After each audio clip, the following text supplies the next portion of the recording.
ಗುರುಭ್ಯೋ ನಮಃ ಹರಿ ಓಂ. ನನ್ನೆಲ್ಲ ಆತ್ಮೀಯರಿಗೆ ಭಕ್ತಿಪೂರ್ವಕ ನಮಸ್ಕಾರಗಳು. ಎಲ್ಲರೂ ಕ್ಷೇಮವಾಗಿದ್ದೀರಾ ಅಂತೇಳಿ ಭಾವಿಸುತ್ತೇನೆ. ಜೂನ್ ತಿಂಗಳು ಕನ್ಯಾ ರಾಶಿಯವರಿಗೆ ಅದೃಷ್ಟವನ್ನು ತಂದು ಕೊಡುತ್ತಾ ಜಾಕ್ಪಾಟ್ ಕಾದಿದೆಯಾ ಅಥವಾ ನಾನಾ ರೀತಿಯ ಸಂಕಷ್ಟಗಳು ಬರುತ್ತಾ ಅಂತ ನೋಡೋದಾದರೆ ಖಂಡಿತ ಈ ಮಾಸ ಕನ್ಯಾ ರಾಶಿಯವರಿಗೆ ಅದೃಷ್ಟದ ಮಾಸ, ಜಾಕ್ಪಾಟ್ ಮಾಸ, ಪ್ರಮುಖವಾಗಿ ಎಲ್ಲ ರೀತಿಯ ಅಭಿವೃದ್ಧಿ ನೋಡತಕ್ಕಂಥ ಮಾಸ. ಯಾಕಪ್ಪ ಈ ಥರ ಹೇಳ್ತಾ ಇದ್ದೀನಿ ಅಂದರೆ ಗುರುಬಲ ಬಂದಿದೆ. ಕನ್ಯಾ ರಾಶಿಯವರಿಗೆ ಒಂದು ವರ್ಷದಿಂದ ಗುರುಬಲವೇ ಇರಲಿಲ್ಲ ಕಣ್ರಿ. ತುಂಬ ಜನ ರೇಗಿಸ್ತಾ ಇದ್ರಿ ಕನ್ಯಾ ರಾಶಿಯವ್ರಿಗೆ ಯಾವಾಗ ಕನ್ಯಾ ಕೂಡಿ ಬರೋದು ಅಂತ. ಈಗ ಕೂಡಿ ಬರುತ್ತೆ. ಮುಂದಿನ 3 ತಿಂಗಳು ಮದುವೆ ವಿಚಾರಕ್ಕೆ ಯಾರು ಪ್ರಯತ್ನವನ್ನು ಪಡ್ತಾರೆ, ಯಥೇಚ್ಛ ಪ್ರಯತ್ನ ಪಡಿ. ಒಳ್ಳೆ ಅಭಿವೃದ್ಧಿಯನ್ನು ಕಾಣುವಂತರಾಗ್ತೀರಾ. ಮದುವೆ ಸೆಟ್ ಆಗತಕ್ಕಂಥ ಯೋಗವಿದೆ. ಗುರುಬಲ ತುಂಬ ಚೆನ್ನಾಗಿರೋದ್ರಿಂದ ಎಲ್ಲ ಕೆಲಸ ಕಾರ್ಯದಲ್ಲಿ ಅಭಿವೃದ್ಧಿ ನೋಡುವಂತರಾಗ್ತೀರಾ. ಅಭಿಲಾಷೆಗಳಿರುತ್ತೆ. ವ್ಯಾಪಾರ ವ್ಯವಹಾರದಲ್ಲಿ ಅಭಿವೃದ್ಧಿಯನ್ನು ಯಥೇಚ್ಛವಾಗಿ ಕಾಣುವಂತರಾಗ್ತೀರ. ಇನ್ನು ಈ ಪ್ರಾರಂಭದ ಮಾಸ, ಇನ್ನು ಜೂನ್ ತಿಂಗಳು ಕನ್ಯಾ ರಾಶಿಯವರಿಗೆ ಯಾವ ರೀತಿ ಲಾಭದಾಯಕವಾಗಿದೆ ಅಂತ ನೋಡೋದಾದರೆ ಪ್ರಮುಖವಾಗಿ ಒಬ್ಬ ಸ್ತ್ರೀ ಅಂದರೆ ಹೆಣ್ಣುಮಗಳು, ಅದು ನಿಮ್ಮ ತಾಯಿ ಆಗಿರ್ಬೋದು, ತಂಗಿ ಆಗಿರ್ಬೋದು, ನಿಮ್ಮ ಹೆಂಡತಿ ಆಗಿರ್ಬೋದು, ಸಹೋದ್ಯೋಗಿ ಆಗಿರ್ಬೋದು, ಸಹಪಾಠಿ ಆಗಿರ್ಬೋದು, ಸ್ನೇಹಿತೆ ಆಗಿರ್ಬೋದು, ಯಾರು ಬೇಕಾರಾಗಿರ್ಬೋದು, ಅವರು ನಿಮ್ಮ ಜೊತೆಗೆ ನಿಂತುಕೊಳ್ತಾರೆ. ನಿಮ್ಮ ಕಷ್ಟದ ಸಮಯದಲ್ಲಿ ನಿಮ್ಮ ಬೆನ್ನೆಲುಬಾಗಿ ನಿಂತುಕೊಳ್ತಾರೆ. ಪ್ರೋತ್ಸಾಹದ ನುಡಿಗಳನ್ನು ಆಡ್ತಾರೆ. ನಿಮಗೆ ನಾನಾ ರೀತಿಯ ಸಹಕಾರವನ್ನು ಕೊಡ್ತಾರೆ. ಅವರು ಕೊಡತಕ್ಕಂಥ ಸಹಕಾರವೇ ಈ ಮಾಸದ ಟರ್ನಿಂಗ್ ಪಾಯಿಂಟ್. ಅಲ್ಲಿ ನಿಮ್ಮ ಲಕ್ ಚೇಂಜ್ ಆಗುತ್ತೆ, ಅದೃಷ್ಟ ಚೇಂಜ್ ಆಗುತ್ತೆ, ಅಭಿವೃದ್ಧಿಯ ಪರ್ವ ಅಲ್ಲಿಂದ ಪ್ರಾರಂಭವಾಗುತ್ತೆ. ಯಾರಾದರೂ ಯಾವುದೋ ಮಾಡಿದ ತಪ್ಪಿಗೆ ಸಿಗಾಕೊಂಡ್ಬಿಟ್ಟು ಕೋರ್ಟು ಕಚೇರಿ ಅಂತ ಎಲ್ದಾಡ್ತಿದ್ದಿರಲ್ಲ, ಅವರು ಕೂಡ ಶುಭ ಸುದ್ದಿ. ಆ ವಿಚಾರದಿಂದ ಬಿಡುಗಡೆ ಹೊಂದುತ್ತೀರಿ. ನಿಮ್ಮ ತಪ್ಪೇ ಇರೋದಿಲ್ಲ. ತುಂಬ ಜನ ಕನ್ಯಾ ರಾಶಿಯವರು ಯೋಚನೆ ಮಾಡಿ 4-5 ತಿಂಗಳಿಂದ ಯಾರೋ ಮಾಡಿರ್ತಾರೆ ತಪ್ಪನ್ನು ನೋಡೋಕ್ಕೆ ಹೋಗಿಯೋ, ಸಾಕ್ಷಿ ಕೊಡೋಕ್ಕೆ ಹೋಗಿಯೋ, ಅಥವಾ ಏನು ತಪ್ಪು ಮಾಡಿಲ್ಲ ಅಂತ ಹೇಳಕ್ಕೆ ಹೋಗಿಯೋ ಸಿಗಾಕೊಂಡಿರ್ತೀರಿ. ಅಥವಾ ಇನ್ಯಾರೋ ಬೇಕು ಅಂತ ನಿಮ್ಮನ್ನ ಸಿಕ್ಸಿರ್ತಾರೆ ಅಲ್ಮೋಸ್ಟ್ಲಿ ಅಂತ ಕಷ್ಟದಿಂದ ಈ ಮಾಸ ಹೊರಗಡೆ ಬರ್ತೀರಿ.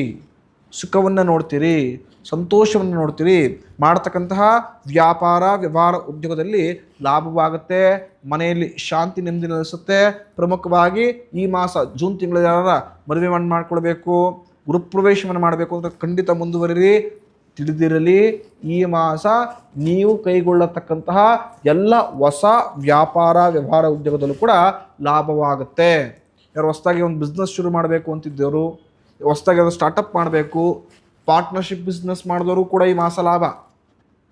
ಏನೇ ಕೆಲಸ ಕಾರ್ಯಗಳಿಗೆ ಸೇರಿಕೊಳ್ಬೇಕು, ಮಾಡಬೇಕು, ಹೊಸದಾಗಿ ಶುರು ಮಾಡಬೇಕು, ಹೊಸತನವನ್ನು ಈ ಜೂನ್ನಲ್ಲಿ ಶುರು ಮಾಡಿ ಕನ್ಯಾ ರಾಶಿಯವರು ಅಭಿವೃದ್ಧಿಯನ್ನು ಸದಾಕಾಲ ಜೊತೆಗಿಟ್ಕೊಳ್ತೀರಿ. ವಿದ್ಯಾರ್ಥಿಗಳು ಕೂಡ ಈ ಮಾಸ ಶುಭದಾಯಕ ಮಾಸ. ವಿದ್ಯಾಕ್ಷೇತ್ರದಲ್ಲಿ ಉತ್ತಮ ಸಾಧನೆಯನ್ನು ಮಾಡ್ತೀರಾ. ಕ್ರೀಡಾಪಟುಗಳಂತೂ ಈ ಮಾಸ ನಿಮ್ಮ ಕ್ರೀಡಾ ಚಟುವಟಿಕೆಯನ್ನು ಗುರುತಿಸಿ ಸಮಾಜ ಉತ್ತಮ ಗೌರವವನ್ನು, ಉತ್ತಮ ಸ್ಥಾನಮಾನವನ್ನು ನಿಮಗೆ ಕೊಡ್ತಾರೆ. ಬೆಳೆಗಳು ಇಸ್ ಅ ಗಿಫ್ಟ್. ಅದನ್ನು ಸರಿಯಾಗಿ ಉಪಯೋಗಿಸ್ಕೊಳ್ಳಿ. ಕ್ರೀಡಾಪಟುಗಳು ಖಂಡಿತ ಭವಿಷ್ಯದಲ್ಲಿ ನಿಮ್ಮ ಉದ್ಯೋಗದ ಕ್ಷೇತ್ರದಲ್ಲಿ ಅದು ಲಾಭವಾಗಿ ಪರಿವರ್ತನೆಗೊಳ್ಳುತ್ತೆ.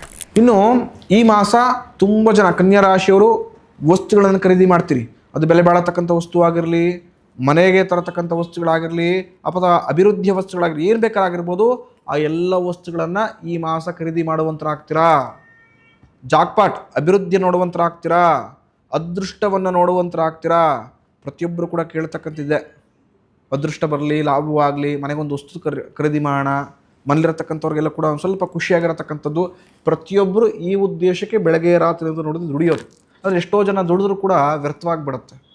ಏನನ್ನ ಕನಸನ್ನು ಹೊತ್ಕೊಂಡು ದುಡಿತಾರೋ ಆದಾಯ ಚೆನ್ನಾಗಿರುತ್ತೆ, ನೆಮ್ಮದಿ ಲೈಫ್ ಲೀಡ್ ಮಾಡೋಕ್ಕಾಗ್ತಿರಲ್ಲ.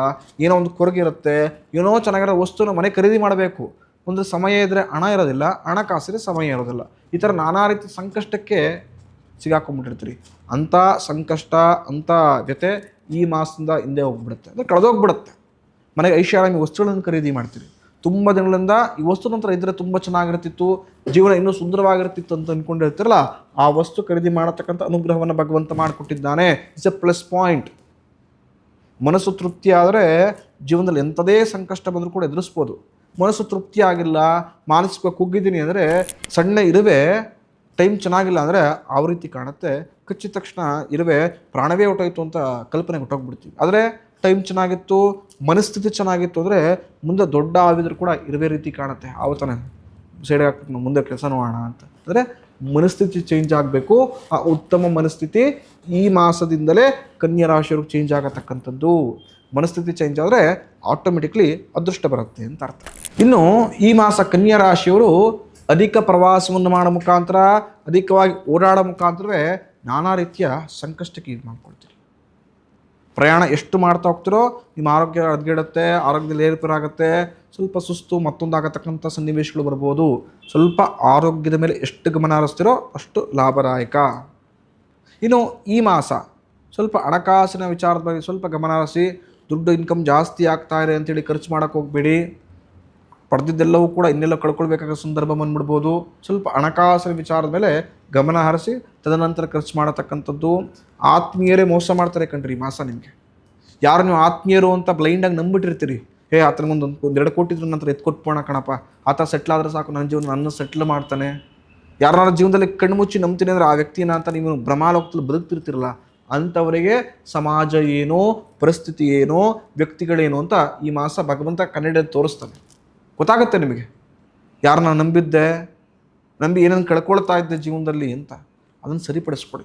ಪ್ರತಿಯೊಬ್ಬರ ಮೇಲೆ ನಂಬಿಕೆ ಇರಬೇಕಂದ್ರೆ ನಾನು ಹೇಳ್ತೀನಿ, ಎಲ್ಲರ ಮೇಲೆ ನಂಬಿಕೆ ಇಡಿ, ಆದರೆ ಅತಿಯಾದ ನಂಬಿಕೆ ಬೇಡ. ಅತಿಯಾದ ನಂಬಿಕೆ ಖಂಡಿತ ಒಂದಲ್ಲ ಒಂದು ದಿನ ಮೂರ್ಖರನ್ನಾಗಿ ಮಾಡುತ್ತೆ. ಬಿಲೀವ್ ಮಾಡೋಣ, ಎಲ್ಲರನ್ನೂ ನಂಬಿಕೆ ಇಡೋಣ, ಎಲ್ಲರ ಮೇಲೆ ಪ್ರೀತಿ ವಿಶ್ವಾಸ ನೋಡ್ಕೊಳ್ಳೋಣ, ಎಲ್ಲರೊಂದಿಗೆ ನಾವಾಗಿರೋಣ, ಎಲ್ರಿಗೂ ಸಹಾಯ ಮಾಡೋಣ. ಆದರೆ ಎಲ್ಲವೂ ಅತಿಯಾಗ್ಬಿಟ್ರೆ ಎಲ್ಲವೂ ಕಷ್ಟವೇ, ಎಲ್ಲವೂ ವಿಷವೇ. ಅದಕ್ಕೆ ಹೇಳ್ತೀವಿ ಅಮೃತವು ಕೂಡ ಜಾಸ್ತಿ ಸ್ವೀಕರಿಸಬಾರ್ದು, ಅತಿ ಆಗಿಬಿಟ್ರೆ ಅದು ಕೂಡ ವಿಷವಾಗ್ಬಿಡುತ್ತೆ ಅಂತ. ಅಂಥ ಕೆಲಸ ಕಾರ್ಯಗಳಲ್ಲಿ ಕೈ ಹಾಕ್ಬಿಡಿ. ಎಷ್ಟು ಬೇಕು ಅಷ್ಟೇ ಪ್ರಾಮುಖ್ಯತೆ, ಎಷ್ಟು ಬೇಕು ಅಷ್ಟೇ ಸಹಾಯ, ಎಷ್ಟು ಹೇಳ್ಕೊಳ್ಬೇಕು ಅಷ್ಟೇ ಹೇಳ್ಕೊಳ್ಬೇಕು.